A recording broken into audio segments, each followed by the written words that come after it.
எல்லோருக்கும் வணக்கம். திரும்ப என்னோட சேனலுக்கு வந்ததுக்காக, என்னோட ரெசிபிஸை பார்க்கறதுக்கு வந்ததுக்காக உங்கள் அனைவருக்கும் நன்றி.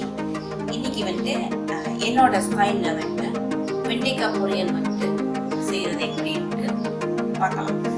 இப்போ அதுக்கு வெண்டைக்காவை கழுவி இந்த மாதிரி சின்ன சின்ன துண்டுகள்லாம் நறுக்கி வச்சுருக்கேன். அதுக்கு ஒரு 2 பல்லு பூண்டை கொத்தி வச்சிருக்கிறேன். கொஞ்சோண்டு வெங்காயம் இந்த மாதிரி சின்னதாக நறுக்கி வச்சுருக்கேன். ஒரே ஒரு பச்சை மிளகாய், பழுத்த மிளகாய், இது ஊசி மிளகான்னு சொல்லுவாங்க.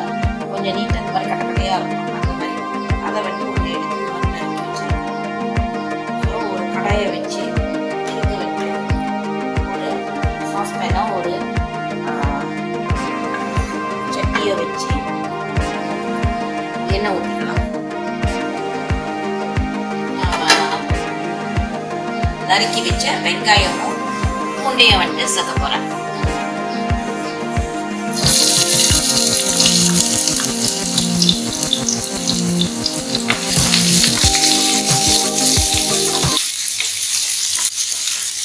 லேசாக வறுத்தோனையும் இந்த மிளகாயும் சேர்த்துக்கலாம்.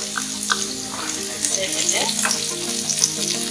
லேசாக வதக்கிட்டு இந்த வெண்டைக்காய் இருக்கிற நறுக்கி வச்ச வெண்டைக்காய் இதில் நான் போடுறேன். போட்டுட்டு நல்லா வதக்கிட்டு நீங்கள் பார்க்கலாம்.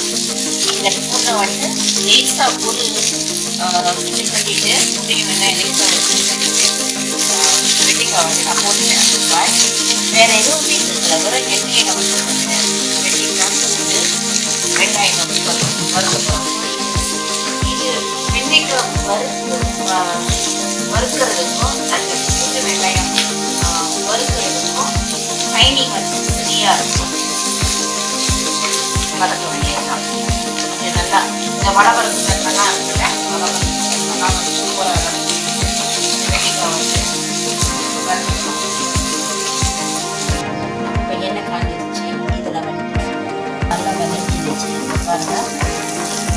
இதில் இந்த வளவளப்பு நல்லா போயிடுச்சு.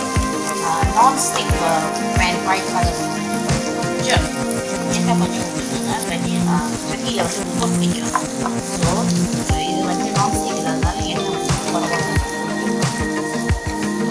நல்லா வதங்கிடுச்சு. இதில் நான் கொஞ்சம் லேசாக சாம்பார் பொடி ஆட் பண்ணுறேன்.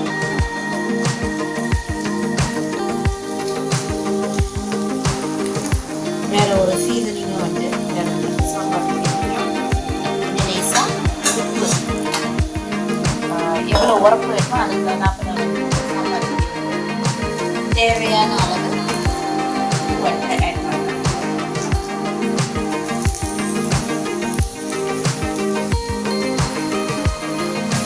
வறுத்து எடுத்தோம்னா சாம்பார் இந்த வெண்டைக்காய் பொரியல் எப்படி இருக்கும்.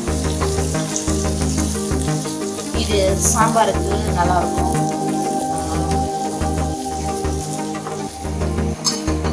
அன்றைக்கி வச்ச நெத்திலி குழம்புக்கும்